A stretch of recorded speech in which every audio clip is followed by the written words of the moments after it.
Well, good afternoon, everyone. My name is Chuck Geraci. I'm moderating our session this afternoon at the Quantifying Exposure to Engineered Nanomaterials, or KEEN, workshop on new investigators. And I'm happy to have with me this afternoon Dilpreet Singh, and congratulations on being the winner of our New Investigator Award competition this morning. Thank you so much for participating. And I'd like to get a couple thoughts from you. First of all, a little bit of background on your work. And Dilpreet is with the Center for Nanotechnology and Toxicology at Harvard University. And his poster on nano waste, environmental health and safety implications during thermal degradation, incineration of nano-enabled products at their end of life, was our award winner. And first of all, Dilpreet, I wonder if you could give me a little bit of background on the work and what you believe are some of the significant outcomes of the work. And then we'll get on to my key question, which is, what excites you about exposure science, and what component of exposure science are you most interested in, and as a new investigator you see going forward? I know that was a lot, but we've got plenty of time. Yeah, thank you for the kind introduction.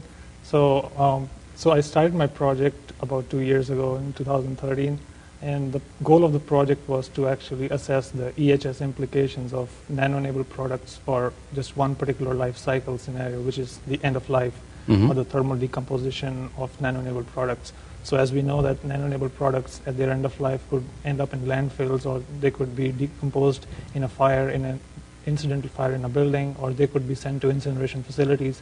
So I really wanted to understand, like, what are the implications of nano release from such products when they undergo thermal decomposition. So we wanted to set up a very standardized integrated methodology in our lab so that we could investigate the thermal decomposition of any kind of nano-enabled product, be it polymer nanocomposites or coatings. And so the key highlights of our project are that we didn't see any specific nano release of the carbonaceous nanofillers, for example the CNTs, but we did see some partial release of metal oxide or metal related nanofillers into the released aerosol.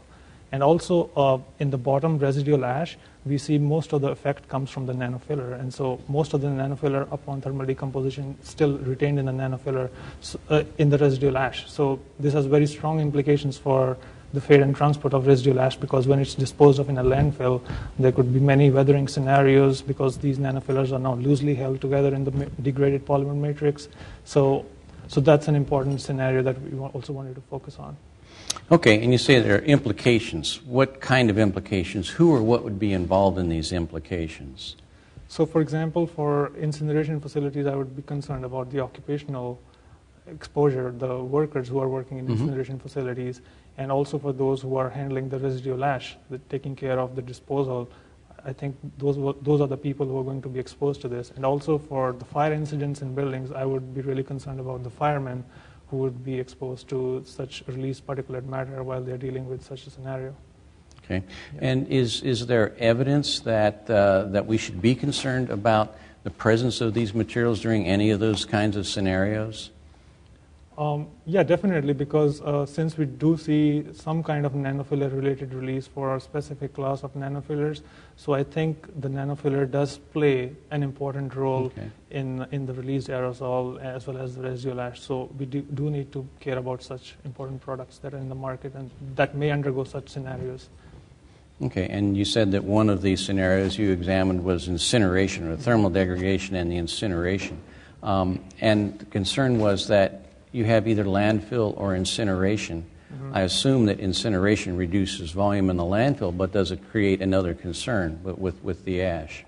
Exactly, it does, because as we saw in our result with the polyurethane embedded with CNTs, so after degradation of the polymer matrix at a couple of different temperatures that we saw, so we see the residual ash consisting of a matrix of carbon nanotubes actually entangled together in the brittle thermoplastic matrix. So these nanofillers are not very strongly held together. They are basically loose, and they could easily be releasable into the environment as a result of weathering or some other events, like, for example, leaching due to rain. So definitely residual ash needs to be properly disposed of in an engineering way so that the potential release of these nanofillers can be inhibited. Okay. And in your work at Harvard, what will that ultimately lead to for you? Well, I'm working on my PhD, so I'm in the second year right now. So for my future studies, I want to focus my attention away from polymer nanocomposites onto coatings, because coatings are a big application for building materials, for indoor furnishings, also for a host of other applications in the automotive industry and in the biomedical applications sector. So I really want to understand what happens to these coatings once they're thermally decomposed, whether we see any effect of the nano filler in those coatings, because coatings are by definition very thin. So I think that they would behave a little different from polymer nanocomposites because they are not homogeneously distributed, they are just on the surface. So the potential for release could be significantly different. Very good. Do you have interest from the people who ultimately will be manufacturing and distributing these materials in your work? Yeah, so we have been collaborating with a company called BASF, which is the largest chemical company. They have been providing us with industry relevant polymer nanocomposites. And so also for the coatings part of the project, we'll be collaborating with them, and they will supply us with some industry relevant coatings that they're using in their own products that they think will be a big part of the market. And so we really wanted to investigate whether there are any risks involved. Sounds very good. Do you have, what other types of scientific disciplines do you collaborate with in your work? So in our Center for Nanotechnology and Nanotoxicology, we are a team of engineers. I'm an engineer, and my professor is an aerosol physicist, and we also have biologists and toxicologists in our lab. So we really wanted to understand this risk assessment from the cradle to grave approach, what happens at the nanomaterial, at the nanobio interface, what happens at the exposure scenario, what happens, at the end of life. So really, it's a good collaboration, and we're really proud of that. So I have to ask you this, as an engineer, what attracted you to this line of work or this type of research? So I was really passionate about civil and environmental engineering, and I really wanted to, address unwanted exposures to unregulated products. So as part of environmental engineering, we are mostly dealing with the treatment of waste, treatment of toxic waste from air streams or from wastewater streams or from solid waste streams.